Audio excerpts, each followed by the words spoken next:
प्यारे बच्चों, एक मैथ देखें जिसमें कहा जा रहा है कि I purchased a sofa set of ₹6,000। मैंने 6,000 रुपये का एक सोफा सेट खरीदा एंड ₹1,500 मतलब 1,500 रुपया ऑन इट्स रिपेयर, है ना। और उस पे 1,500 रुपया हमने क्या किया है, रिपेयरिंग पे खर्च किया। And then I sold it to Ramesh, फिर मैंने क्या किया, इसको रमेश को बेच दिया। कितना में बेच दिया भाई, तो 6,200 में हमने क्या किया, इसको बेच दिया। मतलब कहना ये चाह रहा है क्वेश्चन कि मैंने एक सोफ़ा सेट 6,000 रुपये में ख़रीदा है और मैंने उसके रिपेयरिंग के ऊपर 1,500 रुपया और खर्च कर दिया है ना। उसके बाद मैंने उस सोफ़ा सेट को रमेश को बेच दिया। कितना में बेचा है, तो 6,200 में हमने बेच दिया, है ना। तो अब आपको बताना है कि इस बिजनेस में, इस ट्रांजैक्शन में मुझे लॉस हुआ है या प्रॉफिट हुआ है ना। तो देखिए जरा,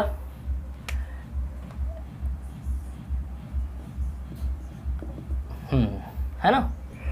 तो आप एक बात गौर करें, अगर आप मार्केट से कोई सामान लेकर आते हैं, अब मान लिया जाए कि मार्केट से एक गोदरेज लेके आ रहे हैं, है ना, एक अलमीरा लेके आ रहे हैं या कोई फ्रिज लेके आ रहा है, और अगर आपका फ्रिज, आपका जो रेफ्रिजरेटर है, अगर उसका कॉस्ट प्राइस दुकान में अगर 10,000 रुपये का है और अगर आपको उस दुकान से लेकर घर तक लाने में अगर 1,000 रुपये का एक्स्ट्रा खर्च हुआ है, तो आपका कॉस्ट प्राइस 10,000 ना होकर क्या हो जाएगा, 10,000 प्लस 1,000 मतलब 11,000 रुपया हो जाएगा, है ना। उसी प्रकार से बहुत सारी चीज़ें हैं, है ना, क्योंकि आप जितने में माल खरीद कर लेके आते हैं उसके बाद आपको उसको घर तक लाने में और कुछ एक्स्ट्रा खर्च करने पड़ते हैं, या घर में लाने के बाद भी उसके ऊपर कुछ और एक्स्ट्रा उसमें कुछ इंक्लूड करना पड़ता है, कुछ जोड़ना पड़ता है जिसमें कुछ खर्च आता है। तो उसके ऊपर आने वाला एक्स्ट्रा सारे खर्चेस, उसके ऊपर आने वाला सारा एक्स्ट्रा जो एक्सपेंस होता है वो भी आपके कॉस्ट प्राइस में इंक्लूड हो जाता है ना। चाहे वो माल ढुलाई का वो किराया हो, चाहे वो मरम्मत का किराया हो, चाहे वो कुछ पल के लिए कहीं स्टोरेज का किराया हो, है ना। तो किसी भी प्रकार का जो एक्स्ट्रा खर्च होता है ना, वो एक्स्ट्रा खर्च आपके कॉस्ट प्राइस में इंक्लूड हो जाता है। तो देखिए ज़रा, यहाँ पे आपका जो कॉस्ट प्राइस है वो कितना हो जाएगा, तो 6,000 प्लस, है ना, प्लस ओवरहेड मतलब एक्स्ट्रा किया गया खर्च, ओवरहेड एक्सपेंसेस, है ना। 6,000 प्लस ओवरहेड एक्सपेंसेस मतलब अपने दुकानदार को 6,000 रुपये दिए, है ना, प्लस आपने ऊपर से उसके ऊपर कितना खर्च कर दिया है, 1,500 रुपये खर्च कर दिया। तो टोटल जो आपका जो CP आएगा वो कितना आएगा, 7,500 रुपीज़ आएगा, है ना। और आपने उस सोफ़ा सेट को, आपने क्या किया है, कितना में बेच दिया है, 6,200 में आपने क्या किया, उसको बेच दिया है ना। तो आप यहाँ पे ध्यान दें कि आपका जो CP होता है वो दुकानदार को दिए गए अमाउंट प्लस उस दुकान से घर तक लाने में किया गया सारा खर्च, प्लस घर लाकर उसके ऊपर किया गया एक्स्ट्रा खर्च, सारे के सारे खर्चेस क्या होते हैं, वो आपके कॉस्ट प्राइस में इंक्लूड हो जाते हैं। तो यहाँ पे भी जो ओवरहेड एक्सपेंस है 1,500 रुपया, वो क्या होगा, आपके CP में क्या होगा, इंक्लूड हो जाएगा, मतलब ये भी क्या होगा, CP बन जाएगा। फिर उसको कितना बेच दिया उसने, 62,100 रुपये में क्या किया है, बेच दिया है। अब आप यहाँ पे डिसाइड करें कि CP बढ़ाए कि SP बढ़ाए। तो CP कितना है, 7,500 और SP कितना, 6,200। तो हमें दिखाई पड़ रहा है कि CP क्या है, बड़ा है, CP क्या है, बड़ा है, CP क्या है, बड़ा है। तो जब CP बड़ा होता है, जब CP क्या होता है, बड़ा होता है, तो ऐसे कंडीशन में क्या होता है, उस ट्रांजैक्शन पे क्या होता है, लॉस होता है। क्या होता है, लॉस होता है। और लॉस बराबर क्या होता है, तो CP माइनस SP होता है। तो CP क्या है, ध्यान दें आप यहाँ पे, CP है 7500 और SP कितना है, तो SP है 6200, है ना। 0 0 5 - 2 = 3, 7 - 6 = 13। तो आपके पास जो आपका जो लॉस हुआ वो कितना हुआ है, 1300 का लॉस हुआ है ना।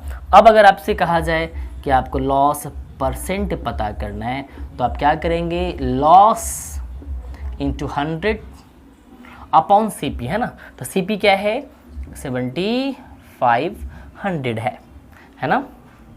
ध्यान दे जरा, आप डबल जो क्या करें, इसको कैंसिल कर ले, है ना। 25 4 जा 100 एंड 25 3 जा 75 एंड देन 13 4 जा 52 अपॉन 3। तो आपको लॉस कितना का हुआ है, तो लॉस हुआ है 52/3% का।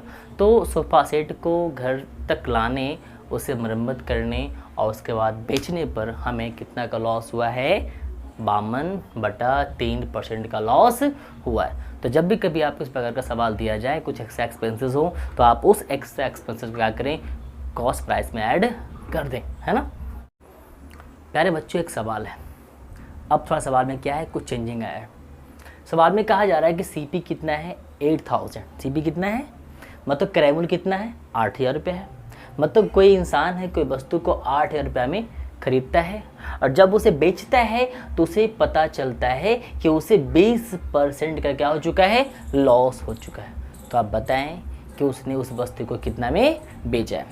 CP दिया हुआ है, लॉस परसेंट दिया हुआ है, तो आपसे क्या पूछ रहा है, SP पूछ रहा है। इसका मतलब क्या है कि वो इंसान उस वस्तु को 8000 रुपये में लाता है और किसी प्राइस पे बेच देता है। जब बेचता है तो उसे पता चलता है कि उसे 20% का लॉस हो चुका है।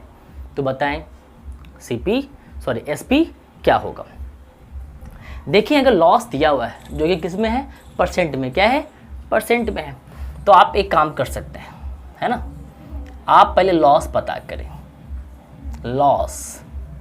लॉस क्या है, 20% है। तो लॉस या प्रॉफिट हमेशा किस पे होता है, CP पे। किस पे होता है, लॉस भी CP का और प्रॉफिट भी क्या होता है, CP का। जब तक कि आपसे कुछ कहा ना जाए तब तक लॉस और प्रॉफिट क्या होता है, CP पे होता है। क्या होता है, CP पे होता है या CP का होता है। तो लॉस क्या है, CP का 20% क्या है, 20, और परसेंट के लिए आप क्या लिखेंगे, अपॉन 100। क्या लिखेंगे, 100। तो 10 कैंसिल, 10 कैंसिल, है ना। 80 × 20 = 1600 रुपीज़। मतलब अगर उसने उस वस्तु को 8000 रुपये में बेचा है तो उसे क्या हो चुका है, 1600 का नुकसान हो चुका है, उसे 1600 का नुकसान हो चुका है। तो आप बताएं उसने उसे कितना में बेचा है, उसने कितना में बेचा है। तो आपको ध्यान दें, अगर CP दिया हुआ है और अगर उसे लॉस हो रहा है और फिर अगर SP निकालने के लिए कहा जाए तो लॉस की कंडीशन में SP बराबर पता है क्या होता है, CP - लॉस। अगर CP दिया हुआ है और वहाँ पे उसे बेचने पर अगर लॉस हो रहा है तो ऐसे कंडीशन में जो SP होगा वो क्या होगा, CP - लॉस होगा। तो CP कितना है, 8000, है ना। लॉस कितना है, 1600 है ना। अब बताएं कितना बेचा है, 0 0। 10 - 6 = 4, 7 - 1 = 6। मतलब साफ है कि उसने किसी वस्तु को 8000 रुपये में परचेज किया है और वो 1600 का लॉस करके उसे 6400 में क्या किया है, बेच चुका है। और जब उस वस्तु को वो 6400 में बेचता है तो उसे पता चलता है कि उसे टोटल CP का 20% क्या है, लॉस हो चुका है ना। देखिए, ऐसे मैथ में हम लोग इसे कुछ और एक सिंपल और बहुत ही छोटे मीडियम से इसे बना सकते हैं जो कि बहुत कम टाइम लेता है। देखिए जरा यहाँ पे इसे हम कैसे बनाएंगे। अगर उसने इस वस्तु को 8000 रुपये में खरीदा है तो आप CP जो है उसको कितना माने, 100%। क्या माने, 100% मान लें, है ना। अगर उसने वस्तु को 8000 रुपये में खरीदा है तो आप CP को क्या मान लें, है ना, CP क्या मान लें, 100% मान लें। तो CP अगर 100% है, उसने क्या किया है, 100% में से 20% क्या कर दिया है, लॉस कर दिया है। क्या कर दिया है, लॉस कर दिया है। तो अगर मान लिया जाए कि 8000 जो है वो 100% है और 100% में से उसने अगर 20% लॉस कर दिया है, तो इसका मतलब साफ है कि उसने 8000 रुपया का, अगर 100% का अगर 8000 रुपया है और अगर 8000 रुपया में से 8000 का अगर उसने 20% लॉस कर दिया है, तो इसका मतलब साफ है कि उसे 8000 का सिर्फ 80% रुपया ही प्राप्त हुआ है, क्योंकि 100% में से उसने क्या किया है, 20% को लॉस कर दिया है। तो लॉस करने के बाद कितना बचेगा, 100% में अगर 20% लॉस होगा तो क्या बचेगा, 80% बचेगा। तो 8000 का उसने अगर 20% लॉस किया है, तो अब उसके पास कितना बचेगा, 80% बचेगा। मतलब उसने अगर 20% लॉस करके बेचा है, तो इसका मतलब साफ है कि उसने 8000 का 80% में वस्तु को सेल कर दिया है। तो आप डायरेक्ट इस प्रकार से भी मैथ्स को बना सकते हैं। परसेंट का मतलब अपॉन 100, ये दोनों क्या हो गया, कैंसिल, 8 8 जा 64 00, मतलब उसने 6400 में क्या किया है, आर्टिकल को मतलब वस्तु को सेल कर दिया। तो आप इस प्रकार से भी इसको बना सकते हैं, और आप चाहें तो अगर आप सीख चुके हैं तो इस प्रकार से भी इस मैथ को आप या इस तरह के मैथ्स को आप सोल्व कर सकते हैं।